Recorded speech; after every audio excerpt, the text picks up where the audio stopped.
Hi, my name is Jennifer Witz, and I'm a partner in our Client Advisory Services team here at CohnReznick, and I am joined today with Kane Polikoff.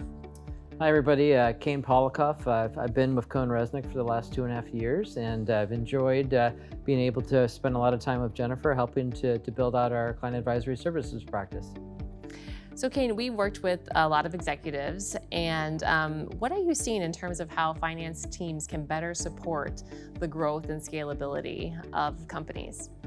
Yeah, I mean, it's interesting as you kind of take a step back, our space in our profession is growing tremendously. And I think when we talk to a lot of our executives, they're having challenges with trying to even just continue to keep staffing for where they need to do today. They're not able to get their financials on time. They're having issues with paying their employees and even paying their partners.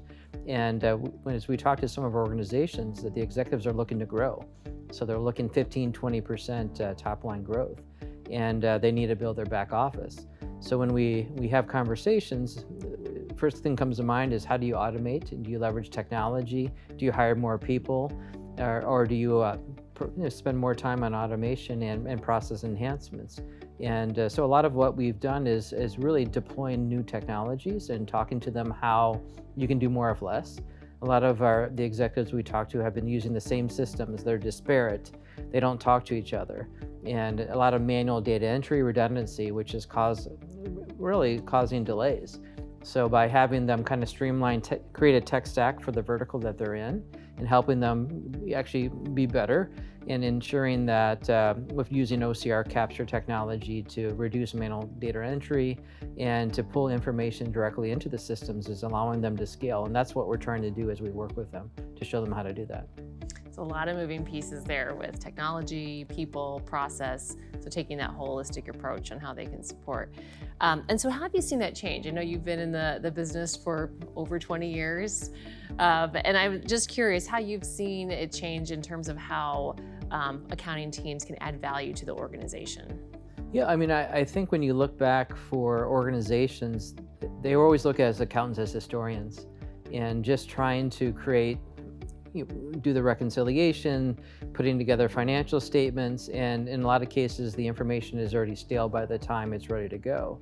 And we as accountants now are looking to do more and look more into the future. So not just trying to tie things up for the past for a ending for a tax return, but even providing the information real time to have better insights, to pull information depending on the industry to help guide them and drive them and looking ahead.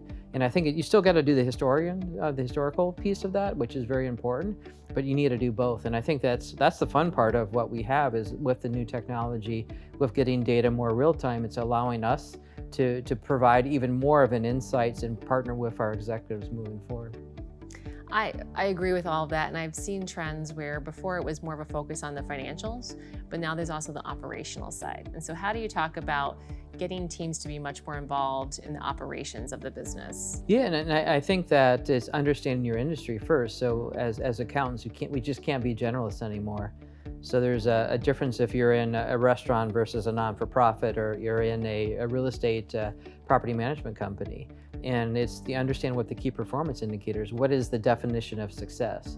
And it's not just the numbers. The numbers, of course, tell the story of how to move things forward, but it's to understand more what are the challenges and what are some of the things that from an operational standpoint that could be helpful.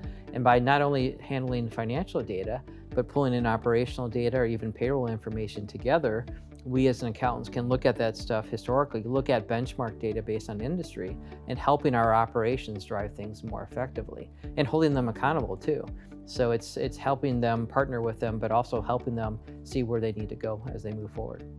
I love that thought around industry specialization, because I think we hear a lot accounting is accounting, and it can be in some cases, but it's if you want to take it that next step further and move into advisory, you truly do have to know the industry. What have you seen in terms of people, how do they become that industry advisor over time? Well, experience, that's one. We do like to find individuals that have been in the industry, like a renewable energy for 5-10 years, or somebody who's worked in a restaurant, or somebody who's very involved with grant management. So I think one aspect is bringing people that have that experience, in even not necessarily as an accountant, but actually worked in that business. So we've hired some folks that worked in a restaurant and have an idea of how the point of sale system works. How do you take care of your clients?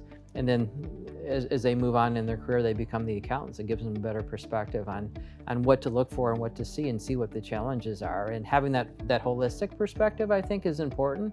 And being a generalist, I think, is something of the future. And I think that becoming an expert in the industry will help them, guide them, and to provide better service to clients going forward. And what do you think that does for people that are operating as accountants as they get the opportunities to become a specialist? How have you seen that impact their careers? Well, yeah, I think mobility. I mean, I've even seen some accountants that have moved into operations. So not only within their career of accounting, moving up to become a CFO or whatever that may be, but some of them have jumped into operations or other aspects of an organization because of their knowledge, or eventually run the organization. And I think that having that ability to understand the numbers and what they mean, but also what the operation means and what those expectations are, is a powerful thing to understand and do. So as accountants understand the numbers, they also understand the operations. How do you see them taking a more proactive role with the company in terms of driving growth and cost reduction? Well, I think that from an accounting in the back office is being in those meetings is not only, you think about 10, 15 years ago, somebody in the corner doing data entry and just, here you go, here's financial statements, but now we need to be front and center. We need to be in those meetings with the CFO, the COO, or the CEO, and having those conversations and getting that information, have a seat at the table. And I think that's an expectation for whether you're a small organization or a larger organization, is being part of a board meeting, helping to drive things, providing ideas and insights. Everybody talks about that, and to make people think a little bit differently. And I think that's the opportunity that we all have going forward. Sounds great. Well, thank you for sharing all of your perspectives. Yeah, my pleasure. Thanks for your time.